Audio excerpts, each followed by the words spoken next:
ఓం శ్రీ గురుభ్యో నమః. ధర్మ సందేహాల్లో భాగంగా ఇవాళ చాలామందికి వచ్చే అనుమానం ఏంటంటే ఆడవాళ్ళు వితంతు అంటే భర్త లేని స్త్రీలు బొట్టు పెట్టుకోవచ్చా అనేదాన్ని.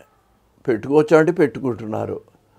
ఇంకా పెట్టుకున్నప్పుడు ఏంటి, వాళ్ళని ఆక్షేపించటం. మళ్ళీ ఇంకోటి దీంట్లోనండి, ఏదో ఏమంటే కనపడకుండా పెట్టుకోవాలి, కానీ మరీ అంత పెద్ద బొట్టు పెట్టారు ఏంటండి. మళ్ళీ ఇది ఒక ఆక్షేపణలో కూడా మళ్ళీ ఇంకో రకం అండి. అంటే ఒకవేళ పెట్టుకున్నా చిన్న బొట్టు పెట్టుకోవాలట.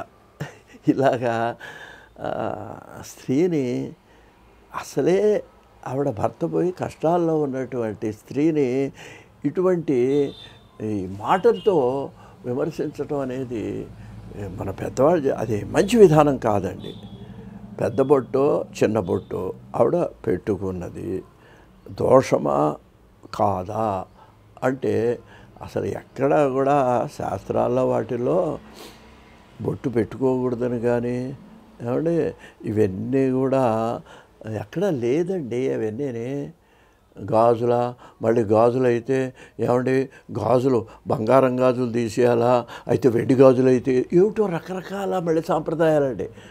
ఇక్కడ ఈ తెలంగాణలో నేను చూశానండి, ఆడవాళ్ళ వితంతువులు వెండి గాజులు వేసుకోవచ్చుట, పర్వాలేదుట. ఎవరో మాకు తెలిసిన వాళ్ళు ఒకళ్ళు వెండి గాజులు వేసుకుంటే ఆవిడ ముత్తైదువే. అదేంటండి మా ప్రాంతంలో వెండి గాజులు వితంతువులు వేసుకుంటారండి అని ప్రశ్నేశారట. ఇదొక ఆక్షేపణ.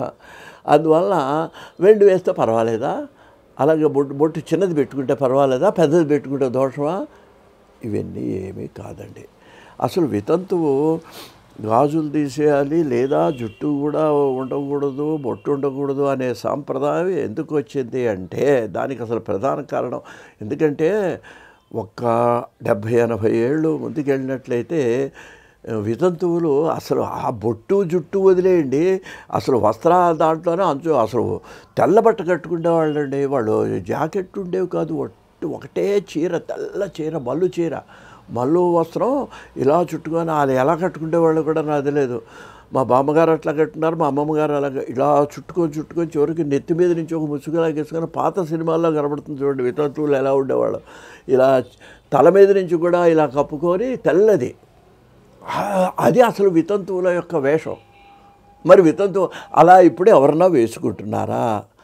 అలా వేసుకోవడం మానేసిన తర్వాత బొట్టెట్టుకున్నారా? ఇంక ఇవన్నీ ఎందుకంటే అసలు అది మానేశారుగా ముందు. అది మానేసినప్పుడే దానికి భంగం అయిపోయిన తర్వాత ఇంకా చీర కట్టుకున్నారా? మళ్ళీ దీంట్లో ఆక్షేపణ ఏమిటా, అంచు చీర కట్టుకోకూడదుట, మామూలు చీర కట్టుకోవాలట. ఏమిటి అసలు దీనికి కారణం ఏంటంటే మీకు మనవి చేస్తానండి. ఈ బొట్టు కానీ అంచు చీర కానీ పూలు కానీ ఇవన్నీ పెట్టుకునేటప్పటికీ వితంతువు కూడా కొంచెం అందంగా అందం ఏంటి మరి, అంతే ఉన్న అందం ఎక్కడికి పోతుందండి? అలంకారం చేసేటప్పటికీ ఆ అందం ఇనుమడిస్తుంది. ఇనుమడించడం వలన ఏ పురుషుడైనా ఆవిడని కోరచ్చు, లేదా ఈవిడ మనస్సే చెలించవచ్చు. కాబట్టి ఆవిడ యొక్క ప్రవర్తనకి, ఆవిడ యొక్క శీలానికి భంగం కలుగుతుందనే ఉద్దేశంతో మనం పెద్దవాళ్ళు పెట్టిందండి ఈ బొట్టు, పూలు, గాజులు అనేవి. లేదంటే వాటితో మాకు సంబంధం లేదు అని కనుక పరిస్థితిలో ఉండగలిగితే ఇదేమీ పెద్ద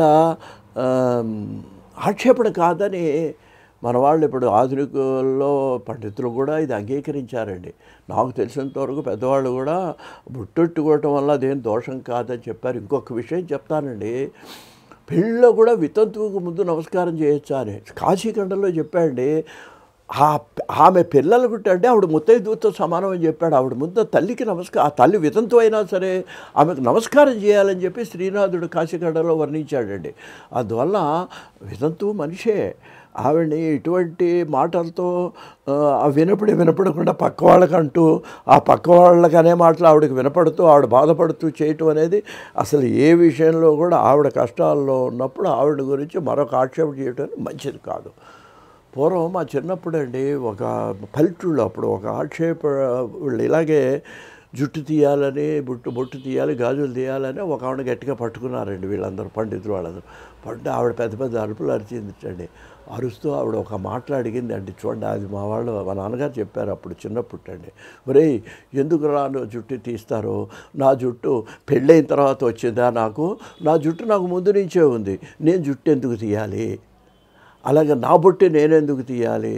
నా పూలు నేను పెళ్ళికి ముందు నుంచి పెట్టుకున్నాను, నా బొట్టు నేను పెళ్ళికి నా గాజులు కూడా నేను పెళ్ళికి ముందు నుంచి నేనెందుకు తీయాలి?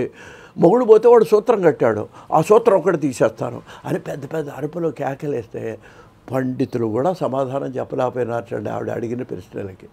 అందువలన వితంతువు బొట్టు పెట్టుకోవచ్చా అంటే పెట్టుకోవచ్చనే ఇవాళ అనేక మంది పండితుల యొక్క అభిప్రాయంగా మీకు మనవి చేస్తూ స్వస్తి.